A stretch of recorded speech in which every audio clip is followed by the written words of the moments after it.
नमस्कार दोस्तों, आज मैं आपको लेकर चलने वाला हूं भारत के सबसे रहस्यमय और विवादित मर्डर केस की कहानी में। यह है आरुषि तलवार हत्याकांड, एक ऐसा केस जिसने पूरे देश को हिला दिया था।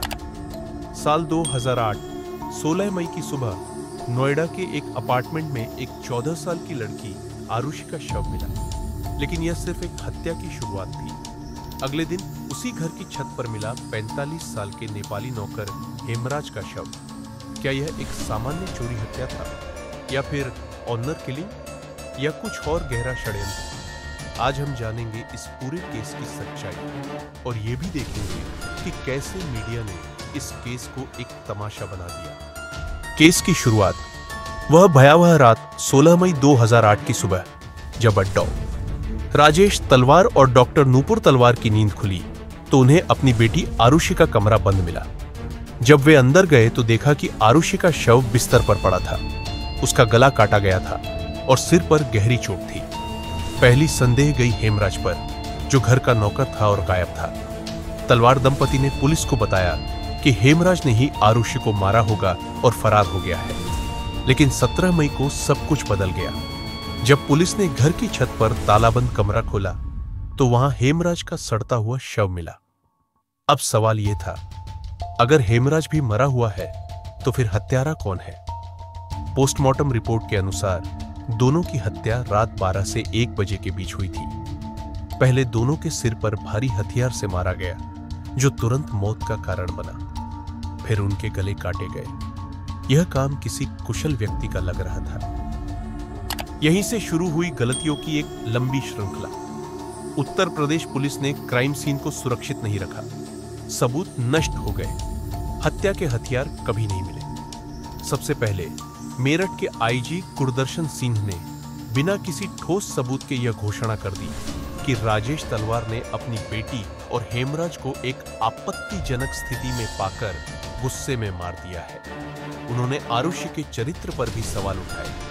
23 मई को राजेश तलवार को गिरफ्तार कर लिया गया, लेकिन सबूतों के अभाव में उन्हें जुलाई में जमानत मिल गई। जून 2008 में सीबीआई ने केस अपने हाथ में लिया। पहली सीबीआई टीम ने तलवार दंपति को बरी कर दिया और 3 नेपाली लड़कों कृष्णा, राजकुमार और विजय मंडल को संदिग्ध बताया। उनका कहना था कि ये लोग आरुषि से रेप की कोशिश कर रहे थे और हेमराज गवाह था, इसलिए दोनों को मार दिया। लेकिन 2009 में दूसरी सीबीआई टीम आई और उसने फिर तलवार दंपति को संदिग्ध बताया। यह था कंप्लीट टर्न। आरुषि केस में जो सबसे बड़ी समस्या थी वह था मीडिया ट्रायल। यह भारत का पहला ऐसा केस था जहां मीडिया ने इतनी भयावह भूमिका निभाई। 16 मई से लेकर जून तक के सिर्फ 3 हफ्तों में 6 प्रमुख न्यूज चैनलों ने इस केस को 39.30 घंटे का प्राइम टाइम दिया।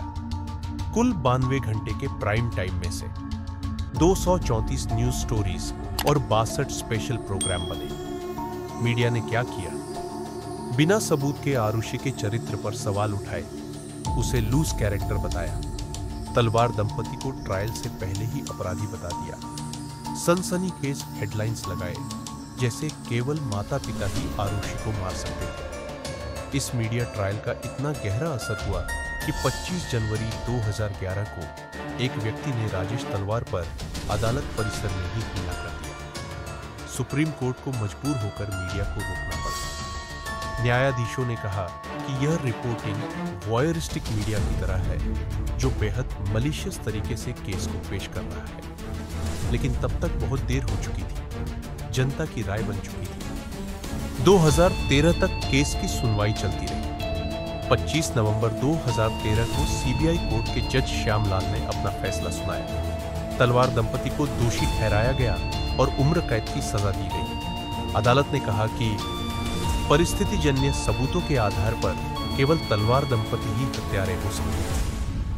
रात 9:30 के बाद कोई बाहरी व्यक्ति घर में नहीं आया। गोल्फ क्लब से सिर पर मारा गया और डेंटल इंस्ट्रूमेंट से गला काटा गया। लेकिन यह फैसला भी विवादित था। कई कानूनी विशेषज्ञों ने कहा कि यह केवल अनुमान पर आधारित है। तलवार दंपति ने इलाहाबाद हाई कोर्ट में अपील की।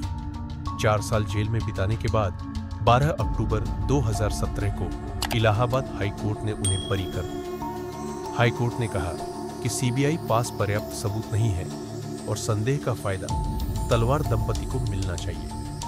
आरुषि तलवार केस आज भी अनसुलझा है।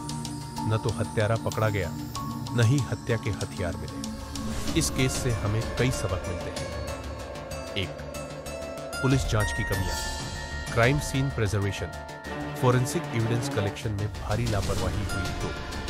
मीडिया की जिम्मेदारी, मीडिया ने टीआरपी के लिए एक परिवार की जिंदगी बर्बाद कर दी। यह दिखाता है कि फ्रीडम ऑफ प्रेस के साथ जिम्मेदारी भी आती है। 3.